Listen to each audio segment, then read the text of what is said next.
আলাইকুম, আশা করি সবাই ভালো আছেন। আমরাও ভালো আছি। মিঠু কিচেনে আবার একটি নতুন রেসিপি নিয়ে চলে আসলাম। আমাদের আজকের রেসিপি হবে মজাদার এই কাঁঠাল দিয়ে। আমরা আজকে কাঁঠালের কেক তৈরি করে দেখাবো। তো কাঁঠালটা কিন্তু খুবই পাকা, দেখতেই পাচ্ছেন, রসালো। তো এভাবে আমি বিচিটাকে ছাড়িয়ে নিব। তো এভাবে একটি বাটিতে নিলাম, নিয়ে আমি একটু কাঁঠালের বিচিগুলো এখন ছাড়িয়ে নিতে হবে। তো এভাবে আমি সম্পূর্ণ বিচিয়েই ছাড়িয়ে নিব। তো এই যে ভিতরে যে একটা আঁশের মতো থাকে, সেটাকেও ফেলে দিতে হবে। কাঁঠালের কেকটা কিন্তু খুবই পুষ্টিকর একটি খাবার। তো এইভাবে আমি সম্পূর্ণ কাঁঠাল থেকেই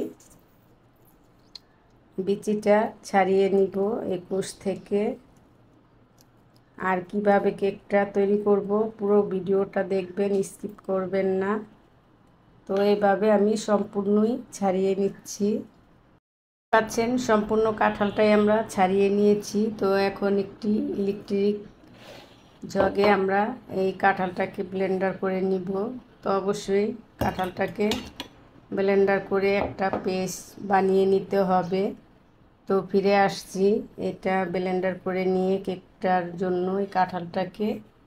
তো কাঁঠালটা ব্লেন্ডার করার পরে আমরা দেখিয়ে দিব যে কেকটা বানানোর জন্য আর কি কি উপকরণ লাগবে।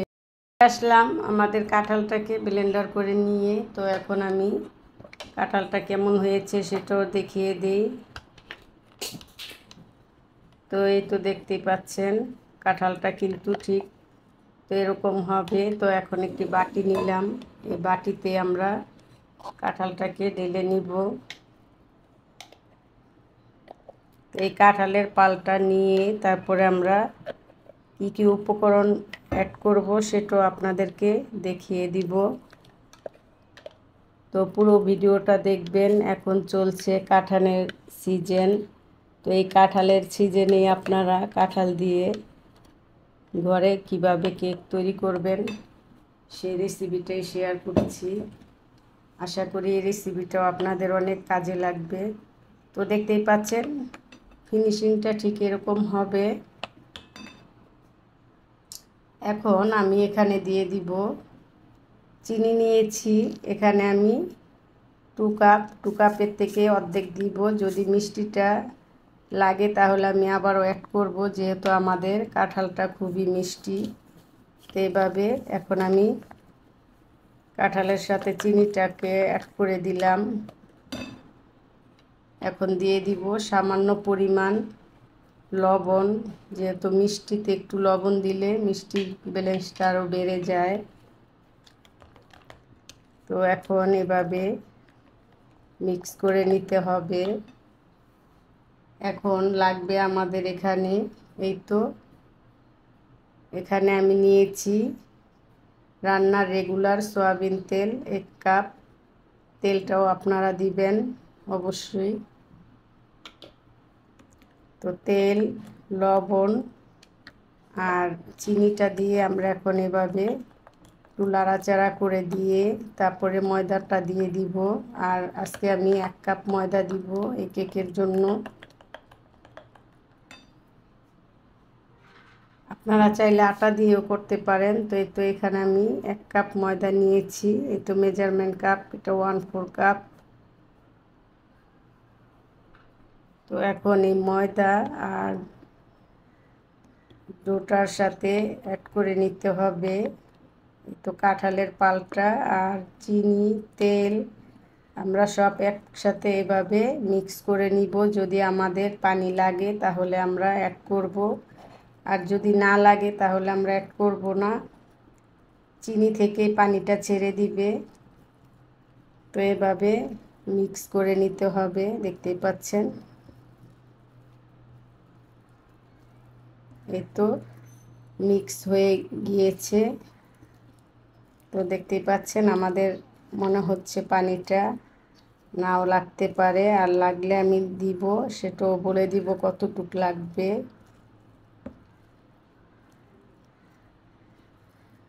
এভাবে আপনারা ডোটা কমপ্লিট করে নেবেন।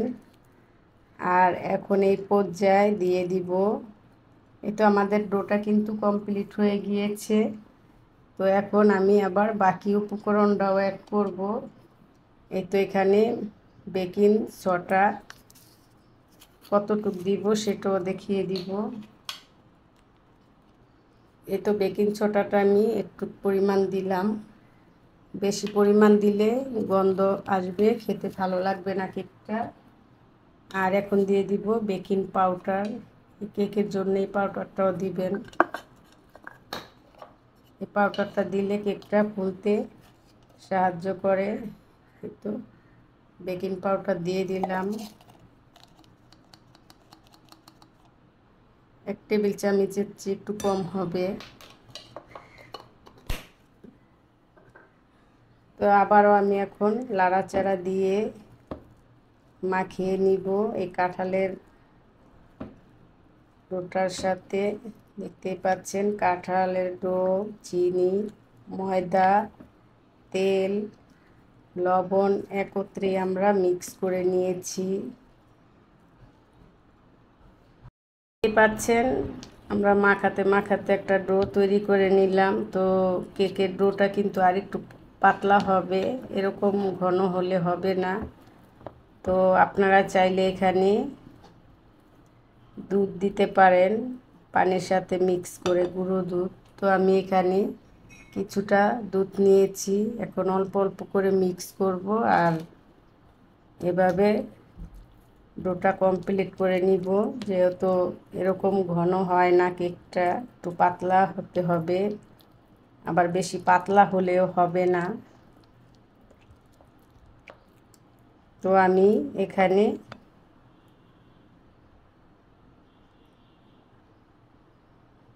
4 চামচ পানি দিয়ে গুঁড়ো দুধ দিয়ে মাখিয়ে নিয়েছি। তো এতে আমাদের হয়ে যাবে। তো দেখতে পাচ্ছেন, তো এভাবে আমি সম্পূর্ণ ডোটাকে পাতলা করে নিব মাখিয়ে।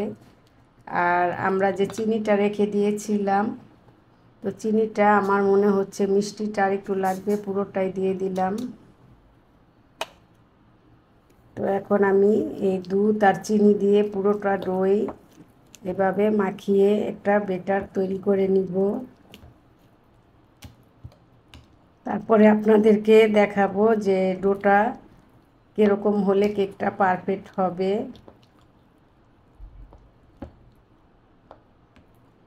তো চিনিটা গললে কিন্তু আরেকটু পাতলা হবে, আর পানি লাগবে না। আমরা 5 চামচ পানি দিয়ে দুধটা গুলিয়ে নিয়েছিলাম। তো দেখতে পাচ্ছেন, এই তো কেকের জন্য ডোটা এখন পুরো পারফেক্ট হয়ে গিয়েছে। তো এতে এরকম হবে, এতে বেশি পাতলা হলে আবার কেকটা হতে চাইবে না। তো আমাদের ডোটা কমপ্লিট হয়ে গিয়েছে। এখন আমি 5 মিনিটের মতো রেস্টে রেখে দিব, যাতে চিনিটা ভালো করে গলতে পারে।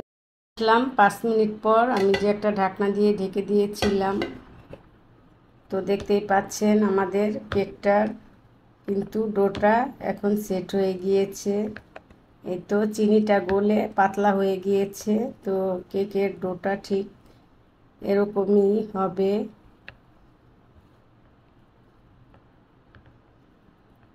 তো এই তো এরকম হবে, দেখতেই পাচ্ছেন। আমি আবারও দেখিয়ে দিচ্ছি। তো আমি আজকে কেকটা তৈরি করব এই স্টিলের বাটিতে। আপনারা চাইলে যে কোনো পাত্রেই কেকটা বসাতে পারেন। তো প্রথমে আমি একটু তেল ব্রাশ করে নিতে হবে। তো আমি এখানে 1 টেবিল চামচ তেল দিয়ে দিলাম। তেলটা দিয়ে এখন আমরা এই যে ব্রাশ করে নিব, এভাবে ব্রাশ করে নিতে হবে। তো আপনারা এভাবে তেল দিয়ে ব্রাশ করে নেবেন। এখন আমি কিছুটা ময়দাও দিব। ময়দা দিয়ে এই যে সাইডগুলোকে এরকম একটু লাগিয়ে দিব, যাতে কেকটা সুন্দরভাবে উঠে যায়।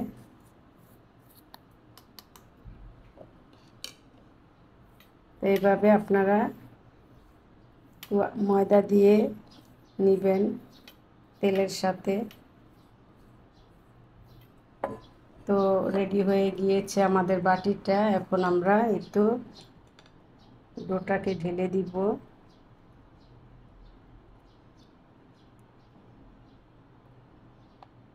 আর বেশি ভরে দেওয়া যাবে না, যেহেতু কেকটা ফুলবে। তো আমাদের 2 বাটিতে কেকটা বসাবো।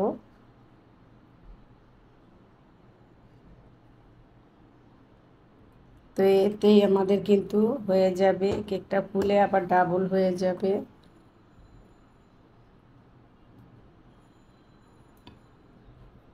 তো দেখতেই পাচ্ছেন। এখন আমি এভাবে একটু ঝাঁকিয়ে নেব।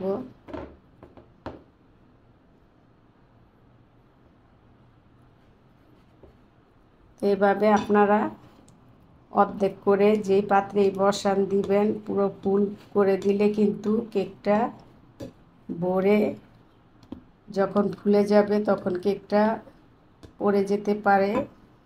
তো এখন আমি এই কেকটার ভিতরে একটু বাদাম কিশমিশ দিব, সেটাও দেখিয়ে দিব। এখন এই কেকটার উপরে আমি কিছুটা তো বাদাম নিয়েছি আর কিশমিশ নিয়েছি। তো এভাবে এখন আমরা বাদামটাকে দিয়ে দিব যখন বাদামটা ফুলবে। তো দেখুন, বাদামটা দিলে কিন্তু কেকটা দেখতেও সুন্দর হয়, খেতেও খুবই ভালো লাগে। তো এভাবে আমরা কিশমিশটাকেও দিয়ে দিচ্ছি। এই তো এভাবে সম্পূর্ণই বিছিয়ে দিলাম। এই বাদাম কিন্তু খুবই পুষ্টিকর একটি খাবার। যখন আমাদের কেকটা ফুলে উঠবে তখন বাদামটা এই কেকের সাথে কিন্তু কালো হয়ে যাবে, একটু কালারিং হবে। তো এখন চলুন আমরা চুলায় চলে যাই কেকটা বসানোর জন্য। চুলায় আমি আগে থেকে একটি ফ্রাই প্যান বসিয়ে দিয়েছি। তো ফ্রাই প্যানটাও গরম হয়ে গিয়েছে।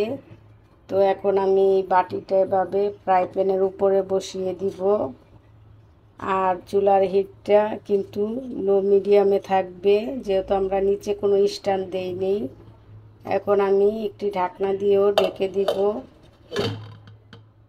তো যতক্ষণ না হয় কেকটা, ততক্ষণই আমাদের কেকটাকে রান্না করে নিতে হবে। তো এখন আমি এই যে ফাঁকাটা আছে এটাকেও বন্ধ করে দিব। তো এখন আমি 30 মিনিটের জন্য কেকটা বসিয়েছি। ফিরে আসবো 30 মিনিট পর, দেখাবো আমাদের কেকটা কেমন হলো। আর অবশ্যই আপনাদের এই ঢাকনার ফাঁকাটাকে বন্ধ করে দিবেন। এখন আমরা আধা ঘন্টার জন্য যে কেকটা বসিয়েছিলাম, কেকটা হয়ে কিন্তু ফুলে উঠেছে। তো এখন এই ঢাকনাটাকে আমি খুলে নিব, খুলে তারপরে দেখাবো কেকটা কেমন হলো। ঢাকনাটা খুলে নিলাম, এখন চেক করব কেকটা কেমন হলো। দেখতেই পাচ্ছেন কেকটা কিন্তু তুলতুলে হয়ে গিয়েছে। তো এখন একটি টুথপিক দিয়ে চেক করে নিব ভিতরটা হয়েছে কিনা। এই তো ভিতরটাও হয়ে গিয়েছে। তো এখন আমরা নামিয়ে আপনাদেরকে পরিবেশন করে দেখাবো কেমন হলো ভিতরটা। পরিবেশন নিয়ে, তো আমাদের কেকটা এখন ঠান্ডা হয়ে গিয়েছে। তো এখন আমি এই তো ছুরি দিয়ে এভাবে সাইডটা ছাড়িয়ে তারপরে কেকটাকে তুলে নিব। তো এখানে একটি পিরিচ নিলাম, পিরিচের উপরে এভাবে এখন ঢেলে দিব। এই তো কেকটা তুলে নিলাম বাটি থেকে। তো দেখুন কেকটা কতটা পারফেক্ট লোভনীয় হয়েছে। তো এখন আমি কেকটাকে কেটেও দেখাবো কেমন হলো। কাঁঠালের কেক।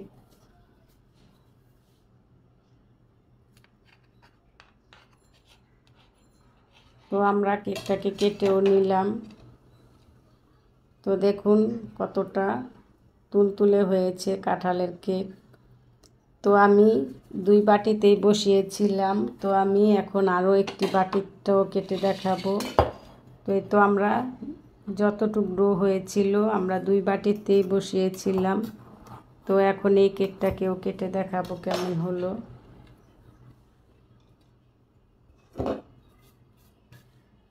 তো এখন আমরা এই কেকটাকেও প্লেটে তুলে নিব। তো এভাবে তুলে নিলাম। আর যেহেতু কাঁঠালের কেক একটু শক্তই হবে যখন কেকটা ঠান্ডা হবে। তো এখন আমরা এই কেকটাকে এভাবে ছাড়িয়ে নিলাম। তো দেখুন কেকটা কিন্তু কতটা স্পঞ্জ হয়েছে। তো এরকম নিত্য নতুন রেসিপি পাওয়ার জন্য চ্যানেলটাকে সাবস্ক্রাইব করবেন। ভিডিওটা ভালো লাগলে অবশ্যই একটি লাইক দিয়ে দিবেন। বেল আইকনটা প্রেস করে নেবেন পরবর্তী ভিডিও পাওয়ার জন্য। আর এখন কিন্তু বাজারে প্রচুর কাঁঠাল পাওয়া যাচ্ছে। তো কাঁঠাল দিয়ে আপনারা এরকম কেক বানিয়ে খেয়ে দেখবেন, খুবই ভালো লাগবে। আমাদের এই রেসিপিটা যদি ভালো লেগে থাকে অবশ্যই একটি লাইক দিয়ে দিবেন, সাবস্ক্রাইব করবেন, চ্যানেলের পাশেই থাকবেন। লাইক, শেয়ার, সাবস্ক্রাইব, কমেন্ট করতে ভুলবেন না পরবর্তী ভিডিও পাওয়ার জন্য। তো ভালো থাকবেন, সুস্থ থাকবেন, আমাদের চ্যানেলের সাথেই থাকবেন। আল্লাহ হাফেজ।